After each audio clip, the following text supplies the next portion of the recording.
All right, so up next we have Naiqui's class for acting. Let's hear a Boom! bit about class. That is me. How y'all doing? Welcome. I'm so happy to have this going on right now. I know a lot of us didn't know what we were going to do in regards to, teaching, in regards to expressing ourselves through art. So I'm very, very happy to be a part of this again. My name is Naiqui. I'm one of the alumni that has that grew up in this program, and I've been working with statement arts for the last 3 years. Five years. Oh, woo! I'm getting old. Oh my gosh. Okay. Well, I'm not gonna age myself too much. But this one was very special to me because of the pandemic. And I told Miss P, I said, I really want to be a part of this because I want to do my part. I'm a teaching artist. I'm an actor. I'm a musician. I love working with kids. So I want to be able to look back on this time and say, I contributed in a great way through teaching. So what you're about to see now, I'm going to stop talking. The first video is going to be of the first session, which is my 14 to 16 age group. And we worked on monologues and scene work.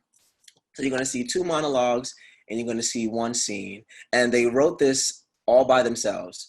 I prepped them by providing them with scenes and monologues, and we analyzed it. We broke it down. We figured out, what the rhythm was. And then after that, it was just all them. And then the second video you're going to see is a monologue that my session B students wrote, who are 11 to 13 years old. And I asked them, I said, hey, what do you want to do? Would you want me to provide you with a monologue, or do you want to write it yourself? And they said, we want to write it ourselves. So I said, we want to talk about. So they chose a very interesting topic. And what I did was I had each of them film the entire monologue, and I took bits and pieces of it and compiled it into one. So now that you have the whole get down, sit back, relax, enjoy the show. Please turn off all cell phones. And if you want to get your popcorn, go ahead and get your popcorn. Let's roll that thing, baby.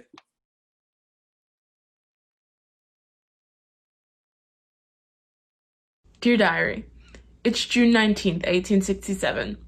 I'm living in Texas and I was just told that slavery was abolished 2 years ago. I'm pretty angry that I had to keep working on the plantation, but still, the taste of liberty is sweet. I was lucky enough to have been taught how to read and write, so my dream is to open up a school to educate Negro students like me. Listen here, the Confederate flag shall hinder me no more. Whoa, whoa, whoa! Dear Diary, I don't know where I am or how I got here. All the houses here seem to have lights built into them. Their outhouses are inside, and people are riding in horseless horse carriages. Either Texas is really far behind, or I'm not in 1867 anymore. No, I sound crazy. Time travel doesn't exist. But still, I think the flag did this. I'll spare you the details of me trying to figure out where I am, but no, it was not an easy process. I'm now in Charlottesville, Virginia, on August 11th, 2017. I'm in the middle of what appears to be a riot with people standing by the rebel flag. Do these people know what this flag means to people like me? I've traveled across centuries and still not much has changed.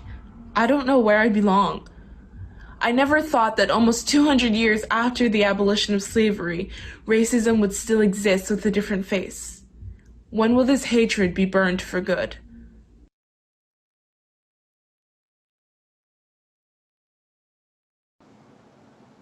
Time travel won't work. Not for the reasons you think. When my team went into the future, everyone was safe, everything was fine. But we were infatuated with the beauty of it all. It wasn't even like we were in the future. It was like we had discovered our secret world, like our own Narnia. We were building lives for ourselves, but I was the only one who remembered why we were there in the first place. Everyone else was lost to dream world, and the countless times I pleaded with them, they wouldn't agree with me to leave. No one died, but it felt like they did. We really did lose them. I didn't have the courage to tell their families that they had abandoned them, because I know what that's like, and I didn't want them to feel like a burden.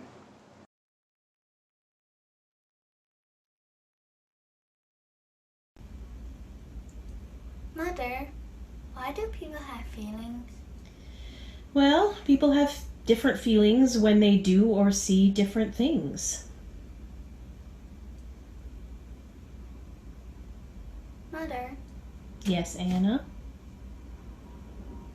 when will Papa be back? Papa will get back soon when the war is over.